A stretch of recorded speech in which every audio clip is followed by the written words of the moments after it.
Mumbai India, रात का वक्त। मिरांश और रिदम इस वक्त एक दूसरे के बेहद करीब खड़े थे और वो दोनों एक दूसरे की आंखों में देख रहे थे। पूरे कमरे में कैंडल लाइट जल रही थी। एक कैंडल नीचे गिरकर बुझ भी चुकी थी। मिरांश रिदम की आंखों में देखते हुए बोला, प्रिंसेस, हम जितनी देर यहाँ पर रहेंगे उतनी देर में कैंडल बुझकर खत्म हो जाएगी और फिर तुम जो करना चाहती हो वो पूरा नहीं होगा। रिदम एकदम से होश में आकर बोली, और मैं क्या करना चाहती हूँ? मिरांश ने बिना कुछ बोले एकदम से उसकी कमर पर हाथ रखते हुए उसे अपने पास खींचा और झुककर उसके कंधे पर अपने होंठ टिका लिए। रिदम ने कसकर अपनी आंखें बंद कर ली और वो हल्का सा मुस्कुराकर बोली, मीर क्या कर रहे हो? मिरांश उसके कंधे पर किस करते हुए उसके कान तक पहुंचा और धीरे से बोला, वही जिसके लिए तुमने तैयारी की है, प्रिंसेस। ये सुनते ही रिदम ने एक बार अपने लोअर लिप को बाइट किया और फिर उसने अपनी आंखें खोलकर मिरांश की तरफ देखा, जो कि उसके चेहरे पर झुका हुआ था और खुद से देख रहा था। रिदम कुछ बोल पाती या समझ पाती उससे पहले मिरांश ने एकदम से उसे ब्राइडल स्टाइल में उठा लिया। मिरांश उसकी आंखों में देखते हुए बोला, अब तुम मुझे ये बताओ कि तुम्हारी इन हरकतों का मतलब क्या है, ताकि मेरे दिल में अगर कोई गुंजाइश आ रही हो तो वो वही खत्म हो जाए और अगर कोई चाहत जाग रही हो तो वही रुक जाए। बोलते हुए उसने रिदम को बैग पर बैठाया और खुद उसके सामने बैठ गया। रिदम मुस्कुराते हुए बोली, Meer, I want to give chance तुम्हें और मुझे चांस देना है। मतलब हमारे बीच कोई दूरी नहीं है, लेकिन दिल करीब नहीं है। तुम समझ रहे हो मैं क्या कहना चाहती हूँ? मैंने बहुत सोचा है। तुम तो मुझे कब से पसंद थे, जब से मैं तुम्हें जानती तक नहीं थी। तुम्हारी आवाज़ मेरा सुकून है, तो तुम खुद मेरा सुकून बन सकते हो और मैं चाहती हूँ कि ऐसा हो। तुम मौका दोगे मुझे? बोलते हुए वो मिरांश की आंखों में बहुत उम्मीद भरी नजरों से देख रही थी। मिरांश उसके गाल पर हाथ रखते हुए बोला, मैं तो हमेशा से ही तुम्हारा हूँ प्रिंसेस। इनकार तो तुम्हारी नजरों में था ना, अब अगर तुम पास आना चाहती हो तो आ जाओ। मैं तो वहीं पर हूँ, दूर जाने का मेरा कोई इरादा नहीं है। ये सुनते ही रिदम ने एकदम से आगे बढ़कर मिरांश को हक कर लिया और फिर मुस्कुराते हुए बोली, थैंक यू। मिरांश उसकी पीठ पर हाथ रखते हुए बोला, सीरियसली प्रिंसेस, तुम मुझे थैंक यू बोल रही हो? रिदम उससे अलग होते हुए बोली, बिल्कुल। एक्चुअली मुझे ये लग रहा था कि तुम मना करोगी क्योंकि मैंने तुम्हें बहुत कुछ बोला है, आवारा, बिखरा हुआ और पता नहीं क्या क्या, और फिर उसके बावजूद मैं तुमसे ऐसी बातें बोल रही हूँ, मतलब बस इसलिए। मिरांश उसके चेहरे को अपने हाथों में भरते हुए बोला, मैं तुम्हें कभी किसी चीज़ के लिए मना नहीं कर सकता प्रिंसेस। बस बदले में एक चीज़ चाहिए मुझे। रिदम उसकी आंखों में देखते हुए बोली, क्या चाहिए तुम्हें? मिरांश तिरछा मुस्कुराकर बोला, पूरी की पूरी तुम। ये सुनते ही रिदम के दिल की धड़कन बढ़ चुकी थी। मिरांश ने कुछ पल उसकी हनी ब्राउन आंखों में देखा और फिर आगे बढ़कर उसने रिदम के होठों पर अपने होंठ टिका दिए। रिदम ने कसकर अपनी आंखें बंद कर ली और वो मिरांश का पूरी तरीके से साथ देने लगी। किस करते हुए मिरांश ने रिदम को बेड पर लेटाया और फिर वो खुद उसके ऊपर आ गया। थोड़ी देर बाद मिरांश उसके होठों के पास फुसफुसाते हुए बोला, इजाजत है? रिदम मुस्कुराते हुए बोली, बेशक इजाजत है। ये सुनते ही मिरांश हल्का सा मुस्कुराया और वो फिर रिदम के चेहरे पर झुक गया। धीरे धीरे पूरे कमरे में जितनी कैंडल्स थीं वो बुझने लगी और इसी के साथ मिरांश और रिदम एक दूसरे में पूरी तरीके से खोते चले गए। अगला दिन रिदम इस वक्त आराम से बेड पर सो रही थी। वही मिरांश बालकनी में था और वो शर्टलेस था। इसका एक हाथ में कॉफी मग था और अभी वो गौतम के साथ कॉल पर था। मिरांश ऑन कॉल बोला, नहीं गौतम, हम ऐसा कुछ नहीं करेंगे। 2 दिन बाकी है चिराग आहूजा की एल्बम रिलीज होने में। आज रात तक 5 गाने एक साथ रिलीज होंगे on social media platforms like YouTube, Spotify और अदर चैनल। गौतम कुछ पल रुक कर बोला, पर भाई 5 गानों से प्रॉब्लम हो सकती है। अगर एक साथ ऑप्शन दिए जाएंगे तो किसी न किसी पर लॉस हो जाएगा। मिरांश सामने देखते हुए बोला, कोई लॉस नहीं होगा, आई गारंटी। गौतम, कोई लॉस नहीं होगा तो 5 डालो या 10 डालो, यहाँ पर मिरांश रघुवंशी जरूर जीतेगा। गौतम हल्का सा मुस्कुरा कर बोला, ओके भाई, अगर आप इतने कॉन्फिडेंट हो तो ठीक है, शाम को 6 बजे धमाका करते हैं। मिरांश विल स्माइल करते हुए बोला, एंड आई लव धमाका। बोलकर उसने कॉल कट कर दिया। तभी उसके पीछे से आवाज आई, कौन से धमाके की बात कर रहे हो तुम? ये सुनते ही मिरांश ने एकदम से मुड़कर रिदम की तरफ देखा, जो कि बालकनी के गेट के पास खड़ी थी और नींद भरी आंखों से उसे देख रही थी। इस वक्त उसने मिरांश की एक टी शर्ट पहनी हुई थी। मिरांश उसे देखते हुए बोला, प्रिंसेस सबसे बड़ा धमाका तो तुम कर रही हो। इस तरीके से मेरे सामने आकर। ये सुनते ही रिदम की नींद एकदम से उड़ गई। उसने एक बार खुद को देखा और फिर मिरांश को देखकर बोली, मैं ऐसे वैसे इंटेंशन से नहीं आई। मैं तो बस सोकर उठी और मुझे तुम बेड पर नहीं दिखे तो मैं यहाँ पर आ गई। कुछ भी सोने की जरूरत नहीं, मैं जा रही हूँ। बोलकर वो जैसे जाने के लिए मुड़ गई। तभी मिरांश ने एकदम से उसका हाथ पकड़कर उसे अपने करीब खींच लिया। रिदम सीधे उसके सीने से टकरा गई और वो हैरानी से बोली, व्हाट द हेल। मिरांश ने एकदम से रिदम के गाल पर बाइट किया और उसके कान में बोला, you are looking like a hell. Rhythm मुस्कुराते हुए बोली, रियली। बोलते हुए उसकी आंखों में शरारत साफ झलक रही थी। मिरांश ने रिदम को लिफ्ट करते हुए वही रेलिंग पर बैठा दिया और खुद उसके पैरों के बीच खड़ा हो गया। रिदम मिरांश के गले में बाहें डालते हुए बोली, हमारी हर सुबह ऐसी हो तो कितना अच्छा लगेगा ना। मिरांश उसकी आंखों में देखते हुए बोला, जब से तुम्हें देखा है मेरी नज़रों में हर सुबह इससे भी कुछ ज्यादा खास होती है। प्रिंसेस, जानना चाहोगे कैसे? रिदम मुस्कुराते हुए बोली, बिल्कुल बताओ। मिरांश ने रिदम के सिर से अपना सिर जोड़ा और उसकी आंखों में देखते हुए बोला, हर सुबह मेरी आंखें खुलते ही तुम्हारा चेहरा मेरे सामने हो और तुम्हारी जुबान पर मेरा नाम हो और नाम ना हो तो तुम्हारे जिस्म पर मेरा निशान है। ये सुनते रिदम की स्माइल फीकी पड़ गई और वो मिरांश की आंखों में गौर से देखने लगी। मिरांश उसका गाल सहलाते हुए फिर से बोला, तुम जब आंखें खोलो तो तुम्हारी आंखें नम हो और उस नमी की वजह मैं रहूं, उस नमी के साथ भी तुम्हारे होठों पर एक मुस्कान और उसे मुस्कान की हसरत में रहूं और सुनना चाहोगी। रिदम धीरे से बोली, बस। बोलकर वो दूसरी तरफ देखने लगी। तभी मिरांश ने उसके गाल पर किस किया और फिर फुसफुसाकर बोला, प्रिंसेस कभी भी किसी जुनून में पागल इंसान से उसकी जुनूनियत की ख्वाहिशें मत पूछना, ऐसी कहानी बताने लगेगा कि तुम डर के मारे भागने गोगी समझ गई। रिदम धीरे से बोली, ओके, तुम कभी कभी ऐसी अजीब से बातें क्यों करते हो? You are not like this. वैसे तो तुम बहुत नॉर्मल रहते हो, लेकिन ये कभी कभी वाला मुझे नहीं समझ आता मीर। मिरांश उसका चेहरा अपनी तरफ करके बोला, नहीं समझ पाओगे प्रिंसेस क्योंकि मिरांश रघुवंशी बहुत अनप्रिडिक्टेबल है। तुम अगर ये प्रोडक्ट करोगी कि मैं तुम्हें अभी किस करूंगा तो मैं तुम्हें यहाँ से धक्का भी दे सकता हूँ। अगर तुम ये प्रोडक्ट करोगी कि मैं तुम्हें नीचे उतारूंगा तो मैं तुम्हें याद छोड़कर जा भी सकता हूँ। आई कैन डू एनीथिंग, मैं वो चीज़ करूंगा कि तुम नहीं सोचोगी। रिदम हैरानी से बोली, तुम्हें पता है तुम अपनी बातों से मुझे धमकी दे रहे हो।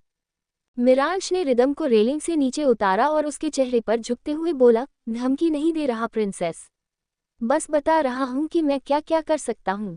अगर कुछ करना होगा तो इससे एक्सट्रीम लेवल की बहुत सारी चीज़ है। बोलकर उसने रिदम के होठों पर एक हल्के से किस की और फिर उसे छोड़कर अंदर चला गया। रिदम खुद से बोली, ये मेरा ही पति है, कैसे बातें करता रहता है। बोलकर उसने सिर हिला दिया और फिर वो भी मिरांश के पीछे अंदर चली गई। वहीं दूसरी तरफ चिराग इस वक्त अपने घर पर था। उसके सामने कुछ फोटोज थीं जो कि मिरांश और रिदम की थीं। उनकी बाइक डेट की फोटोज। उसके सामने खड़ा आदमी उससे बोला, चिराग सर आखिर आप करना क्या चाहते हो? चिराग उन फोटोज को देखते हुए बोला, मुझे कुछ अलग से नहीं करना है तनुज, बस ये देख रहा हूँ कि मेरा सबसे बड़ा राइवल प्यार में है। इसकी आंखों में प्यार दिख रहा है। बोलते हुए उसने एक फोटो उठाई जिसमें मिरांश का चेहरा साफ दिख रहा था। वो रिदम की तरफ जिस तरह से देख रहा था उसे देखकर कोई भी बता सकता था कि वो कितनी शिद्दत लेकर बैठा था रिदम के लिए। तनुज कुछ सोचते हुए बोला, वो तो है पर चिराग सर आपने मुझे ये फोटोज लाने के लिए क्यों कहा? आपने मुझे मिरांश रघुवंशी के पीछे भेजा था, इसका क्या करेंगे? और ये तो रिपोर्ट है मिरांश रघुवंशी की बीवी और उसकी कमजोरी पर आपको क्या करना है? चिराग कुछ पल रुक कर बोला, पता करो कि ये दोनों पहली बार कहाँ मिले थे। मुझे जानना है और ये भी पता करो कि जब मिले थे तो क्या हुआ था। तनुज चिराग को देखते हुए बोला, ओके सर मैं पता करवाता हूँ ये सब। बोलकर वो वहां से चला गया। चिराग की नज़र एक दूसरी फोटो पर गई जिसमें रिदम मुस्कुराते हुए मिरांश की तरफ देख रही थी। जिसमें मिरांश एक कोना पर हो रखा था तो उसे पूरी फोटो में सिर्फ और सिर्फ रिदम ही दिख रही थी। चिराग ने वो फोटो उठाया, धीरे से बोला, beautiful, you are so beautiful. Rhythm Sisodia, I can see royal princess होती बहुत खूबसूरत है। बोलकर वो हल्का सा मुस्कुरा दिया। इधर रिदम रेडी हो चुकी थी और वो शिवम के साथ कॉल पर थी। रिदम ऑन कॉल बोली, भाई मैं नहीं आने वाली, आई डोंट लाइक होली। शिवम उससे बोला, रिदम आना पड़ेगा। रिदम झट से बोली, मैं नहीं आने वाली, जो करना कर लो भाई, you know I don't like holy. मुझे वो कलर्स बिल्कुल नहीं पसंद, वो गंदे गंदे से कलर्स और फिर वो सब, I don't like it. Why though tell you understand simple thing. Shivam प्यार से बोला, बेबी मेरी प्यारी सी बहन ऐसे मना नहीं करते। रिदम मुस्कुराते हुए बोली, शिवम सिसोदिया मेरे प्यारे से भाई, मुझे परेशान नहीं करते। शिवम चिढ़ते हुए बोला, आना पड़ेगा, मुझे मेरी बहन होली पर चाहिए। रिदम इरिटेट हुए बोली, मैं नहीं आ रही, नहीं आऊंगी, जो करने करो, बाय। बोलकर उसने कॉल कट कर दिया। शिवम अपने फोन की तरफ देखते हुए बोला, इसके होली से क्या दुश्मनी है। तभी धानी उसके हाथ से फोन लेते हुए बोली, वही जो तुम्हें समझ में नहीं आता। उसे होली नहीं पसंद तो उसको गुस्सा आता है। तुम्हारी बहन है, समझो ना इतनी सी बात। शिवम आई रोल करते हुए बोला, बट मुझे पसंद है धानी और मुझे रिदम के साथ एंजॉय करना है। एक तो उसकी शादी हो चुकी है, ऊपर से मैं उसके साथ फेस्टिवल भी एंजॉय नहीं करूं क्या। धानी मुस्कुराते हुए बोली, तुम बिल्कुल किसी छोटे बच्चों की तरह। शिवम कुछ पल रुक कर बोला, मैं कोई छोटा बच्चा नहीं हूं धानी।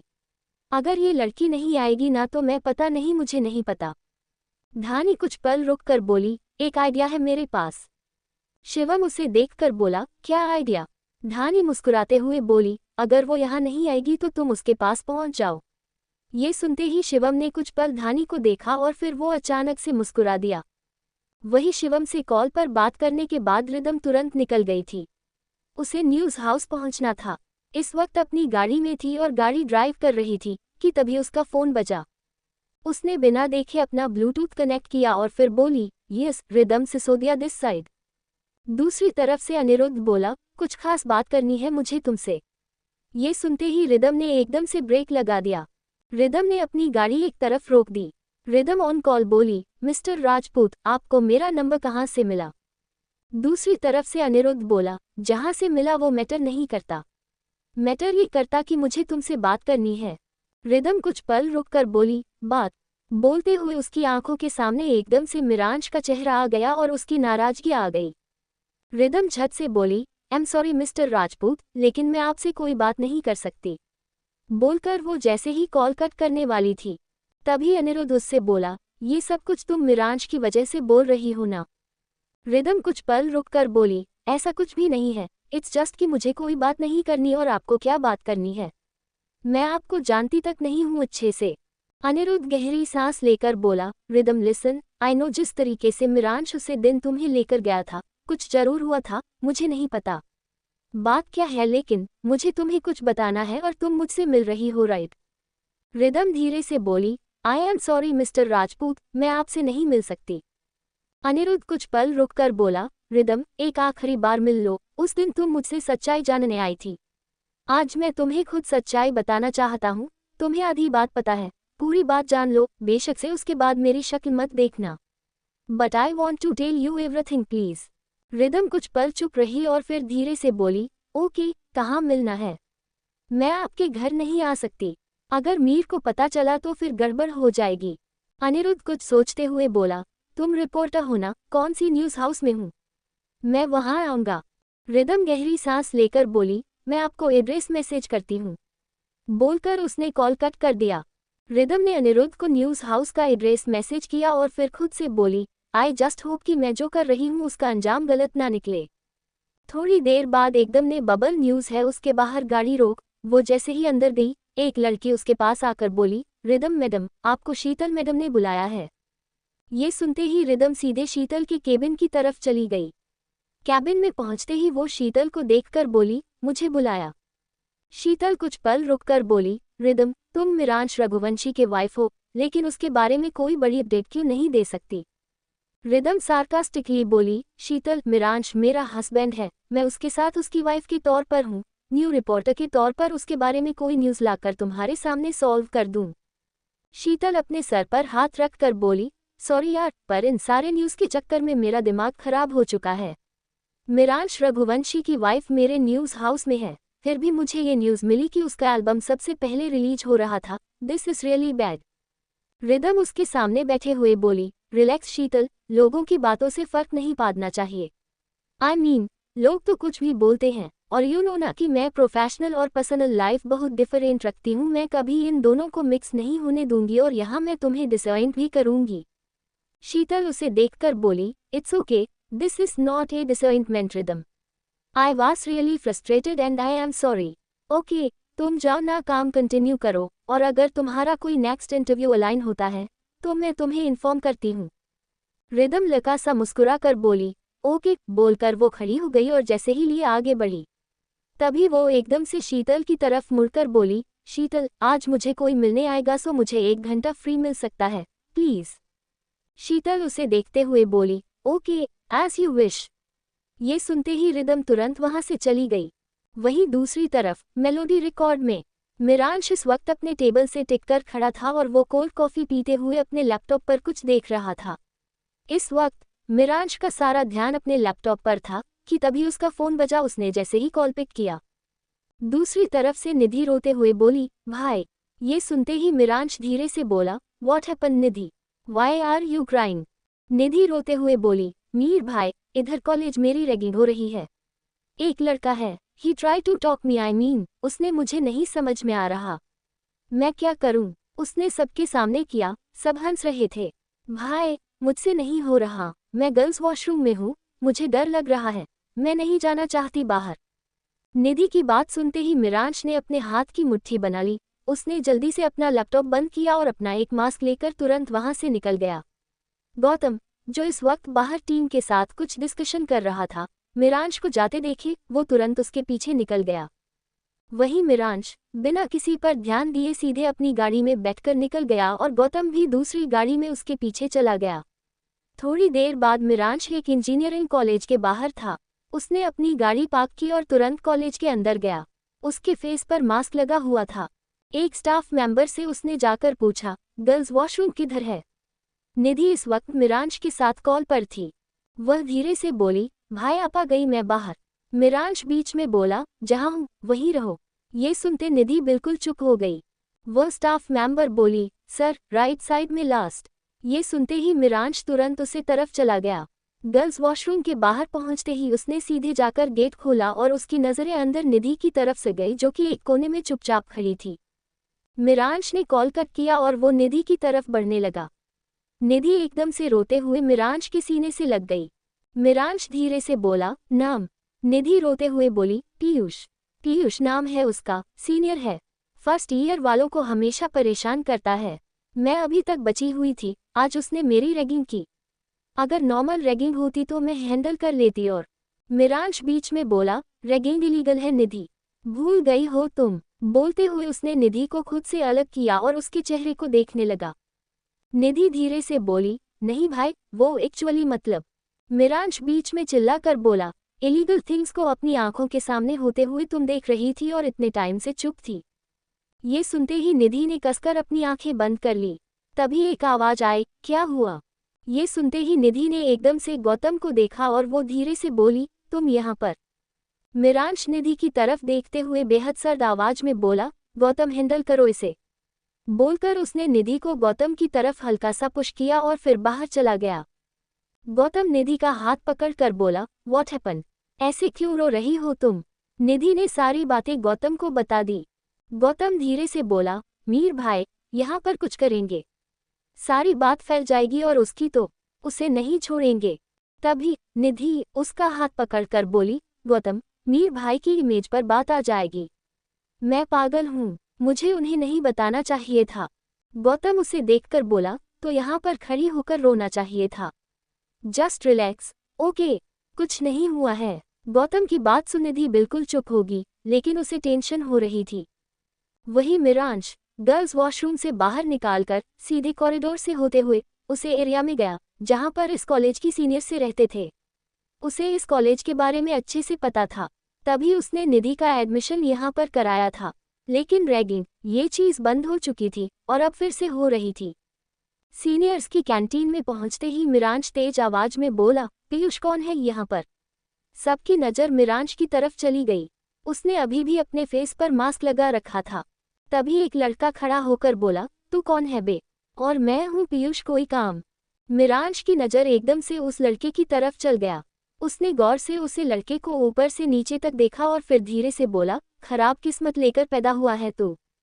मिरांश बिना कुछ बोले पीयूष की तरफ बढ़ा और अगले ही पल उसने सीधे उसके मुंह पर एक पांच मारा। पीयूष इस चीज के लिए बिल्कुल तैयार नहीं था। वो लड़खड़ाते हुए एकदम से नीचे गिर गया।